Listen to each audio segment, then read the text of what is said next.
नमस्कार, मैं डॉक्टर आरती दीवान, सहायक प्राध्यापक इंदिरा गांधी शासकीय महाविद्यालय वैशाली नगर भिलाई। आज मैं आपको बीएससी पार्ट 2 गृह विज्ञान की संचार प्रक्रिया के प्रथम यूनिट की चर्चा करूंगी। संचार प्रक्रिया। प्रथम यूनिट में संचार प्रक्रिया में हम कुछ कंटेंट के बारे में चर्चा करेंगे। पहला दिया हुआ है संचार की अवधारणा क्या होती है। दूसरा हम चर्चा करेंगे संचार के अर्थ क्या होते हैं, उसके महत्व क्या होते हैं। तीसरा पॉइंट इसमें दिया हुआ है संचार के उद्देश्य क्या है। चौथा पॉइंट है संचार के मौजूदा स्वरूप क्या होते हैं। और next point and last point दिया हुआ है संचार में कौन से तत्व हमें सहायता करते हैं और संचार में कौन से तत्व हमें बाधा पहुंचाते हैं। तो सबसे पहले हम देखेंगे संचार प्रक्रिया का अर्थ एवं उसके महत्व।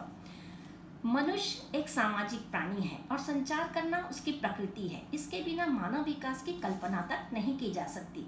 जिस देश में संचार का साधन जितना विकसित होगा वह देश विकास के क्षेत्र में उतना ही आगे है। मानव विकास के साथ साथ संचार का विकास भी हुआ।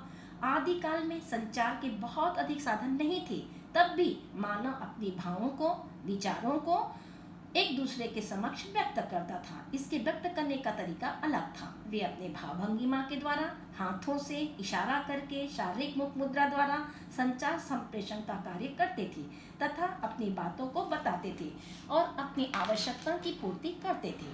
परंतु जैसे जैसे सभ्यता का विकास हुआ, संचार के साधनों में भी व्यापक विस्तार हुआ। आज संचार के अनेकानेक अत्याधुनिक साधन हैं। गीत, संगीत, नृत्य, पेंटिंग, लेखन, चित्रकला के अलावा internet, satellite, mobile, computer, television, radio आदि के माध्यम से संचार कार्य किए जाते हैं। ये वीडियो लेक्चर भी इसी का एक उदाहरण है। विश्व के कोने में बैठा व्यक्ति तत्काल उसी क्षण विश्व के दूसरे कोने में बैठे व्यक्ति से संपर्क स्थापित कर सकता है। देखा जा सकता है कि मानव जीवन का प्रारंभ ही संचार से होता है।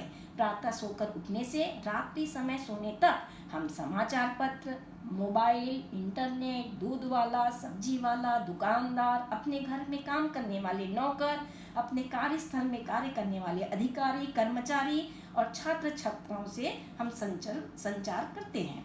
संचार जीवन के साथ प्रारंभ होता है और जीवन की समाप्ति के पश्चात ही खत्म हो जाता है। संचार के बिना मानव जीवन का कोई अर्थ और महत्व नहीं रहता।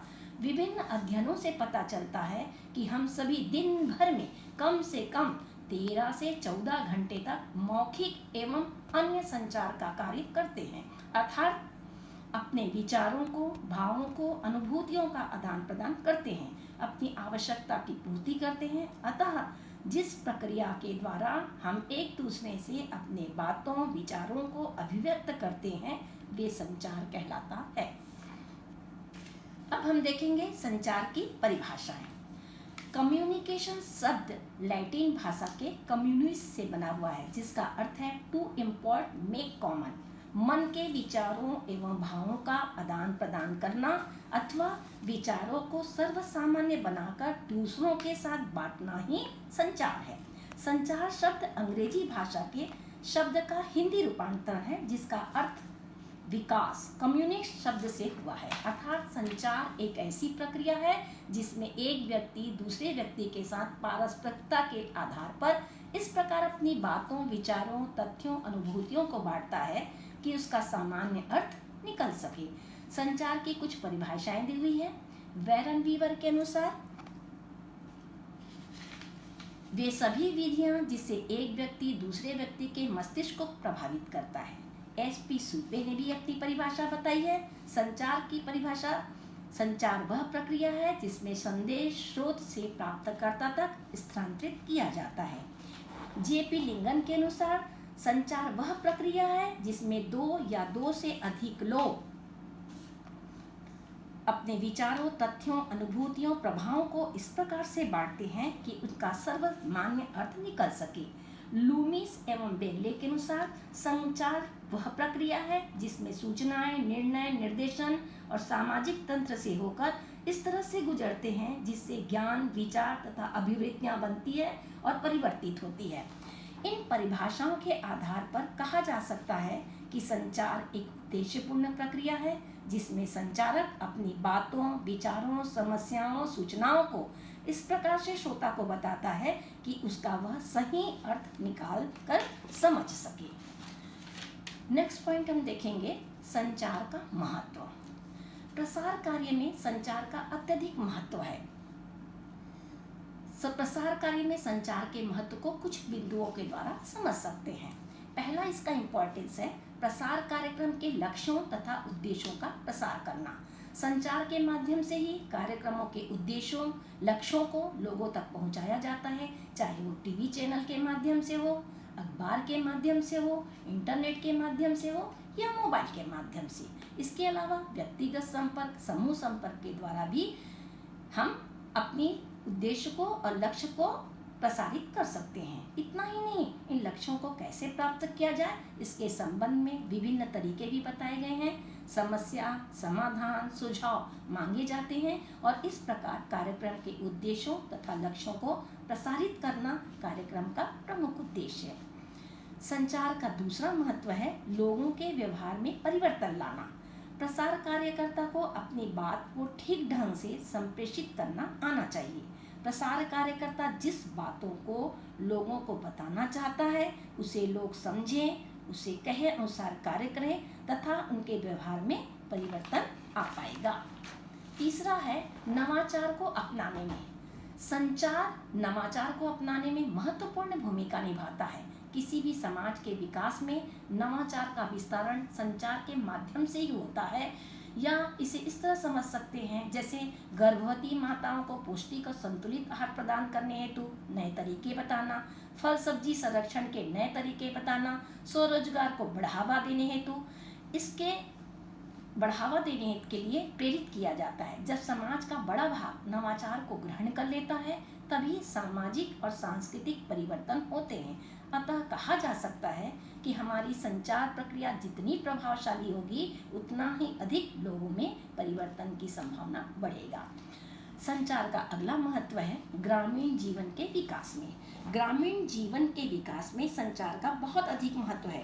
प्रसार कार्यकर्ता पहले विषयों को समझता है, फिर ग्रामीणों की भाषा में स्वयं या किसी के द्वारा गांव वालों को बताता है। फलतः ग्रामीणों के ज्ञान, व्यवहार, कुशलता में वृद्धि होती है। नेक्स्ट पॉइंट है नवीन विचारों एवं तकनीकों को जनता तक पहुंचाना।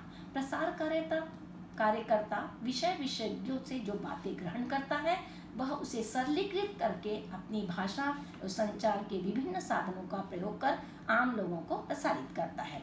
संचार का अगला महत्व है खेती के आधुनिकीकरण में।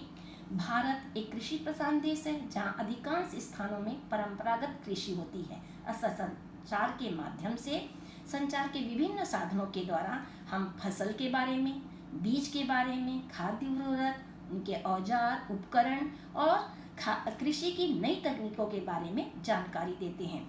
इसके साथ परंपरागत कृषि से हम आधुनिक प्रकार की खेती प्रारंभ करा सकते हैं।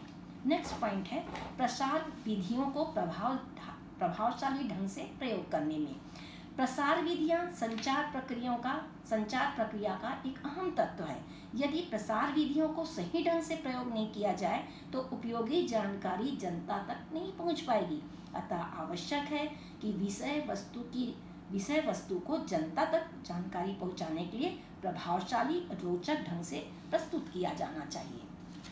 इसके बाद हम देखेंगे संचार का उद्देश्य क्या होता है।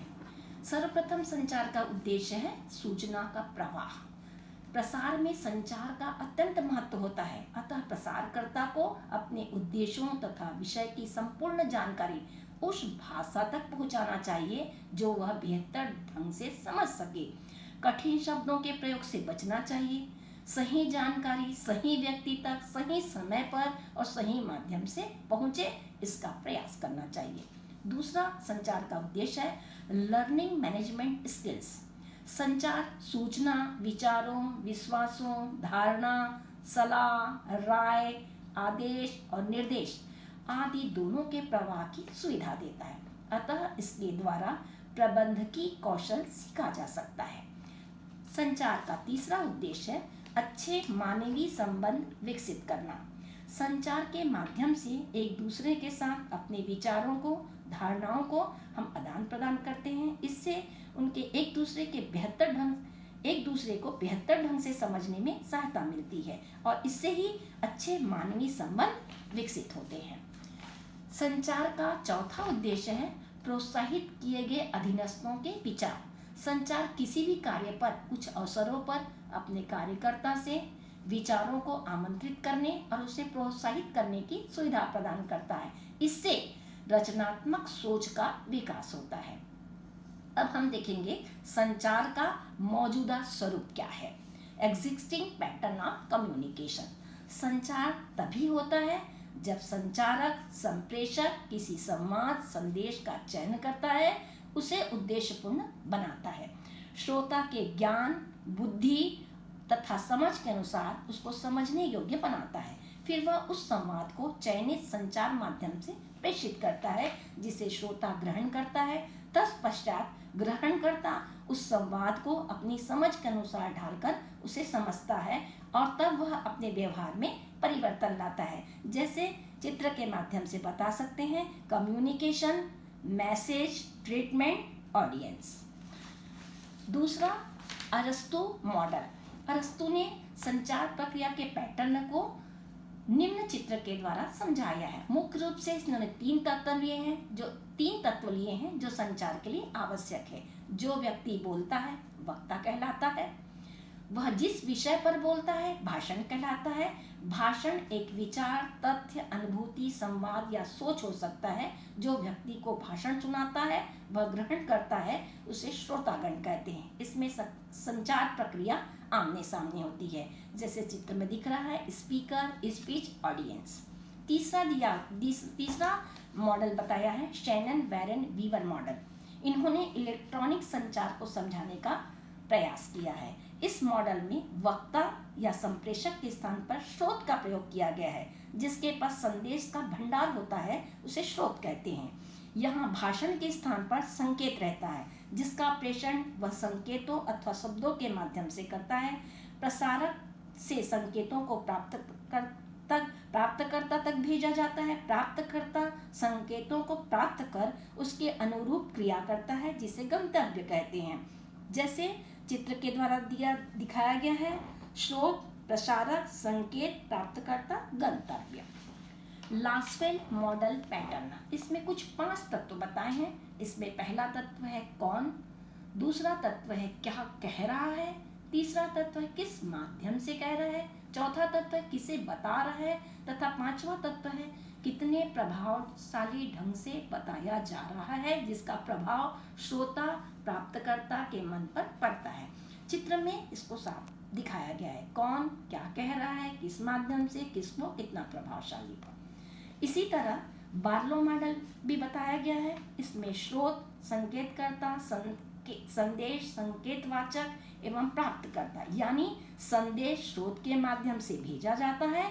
इसमें संकेत के द्वारा संदेश फिर प्राप्तकर्ता को प्राप्त होता है। चित्र में दिखाया गया है स्रोत, संकेतकर्ता, संदेश, संकेतवाचक, प्राप्तकर्ता। उपरोक्त पैटर्न को देखने के बाद पता चलता है कि संचार के पैटर्न से यह स्पष्ट होता है कि एक संचार प्रक्रिया तभी सफल होती है जब संचारक जिस संदेश को श्रोता तक पहुंचाना चाहता है वह ठीक वैसे का वैसा ही प्राप्तकर्ता तक पहुंच जाए एवं प्राप्तकर्ता ठीक जैसा का वैसा ही उसे समझे। संचारक, संदेश, संचार माध्यम, प्राप्तकर्ता। वर्तमान समय में इसी पैटर्न के अंतर्गत हम पत्र के माध्यम से, फैक्स के माध्यम से, टीवी के माध्यम से, साक्षात्कार के द्वारा, वीडियो कॉन्फ्रेंसिंग, दूरभाष, रेडियो, चित्र, नक्शा, ग्राफ, स्लाइड, मोबाइल, इंटरनेट आदि के द्वारा भी संचार किए जा रहे हैं। नेक्स्ट अब हम संचार के बारे में देखेंगे। संचार को प्रभावशील बनाने वाले कौन कौन से तत्व हैं, उसके बाद हम बाधा की चर्चा करेंगे। तो हम देखेंगे कौन से ऐसे तत्व हैं जो संचार को प्रभावशील बनाते हैं, इफेक्टिव बनाते हैं।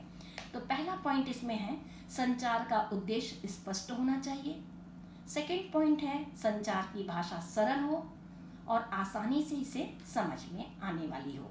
तीसरा है संचार यथासंभव स्पष्ट होना चाहिए, सभी आवश्यक बातों से युक्त होना चाहिए। नंबर 4 है संचार प्राप्तकर्ता के प्रत्याशा अनुरूप हो। नेक्स्ट पॉइंट है संचार प्रेषित करने के पूर्व संबंधित विषय की पूरी जानकारी हो। फिर नेक्स्ट पॉइंट है संचार करने से पूर्व परस्पर विश्वास स्थापित करना आवश्यक है। नेक्स्ट पॉइंट है संचार लचीलापन हो, यदि आवश्यकता हो तो इसमें परिवर्तन भी किए जा सके। फिर संचार को प्रभावशाली बनाने के लिए नेक्स्ट पॉइंट है संचार को प्रभावशाली बनाने के लिए दृश्य शब्द साधन का प्रयोग किया जाना चाहिए। दृश्य मतलब देखने वाली वस्तु, श्रव्य मतलब सुनने वाली, और दृश्य श्रव्य मतलब देखने सुनने दोनों वाली, जिसका उदाहरण है टेलीविजन।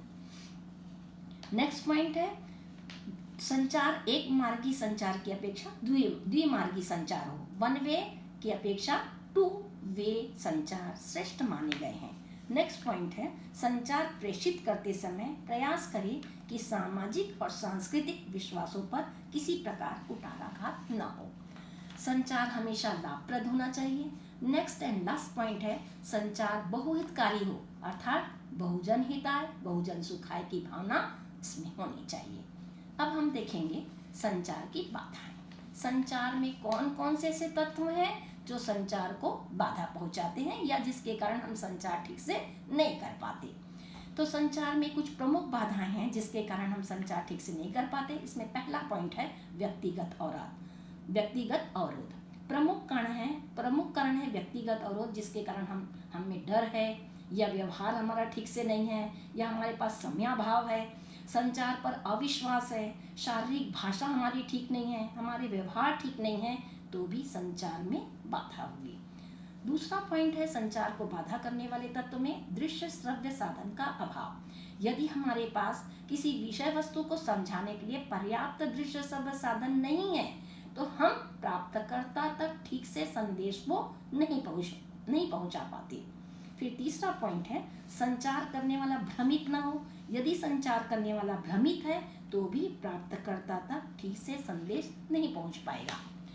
नेक्स्ट पॉइंट है सुव्यवस्थित भाषा शैली एवं निर्णय क्षमता हो। संचार करने वाले की भाषा क्लिष्ट है, अस्पष्ट है, प्रभावशील नहीं है तो भी प्राप्तकर्ता ठीक से संदेश को नहीं समझा पाता।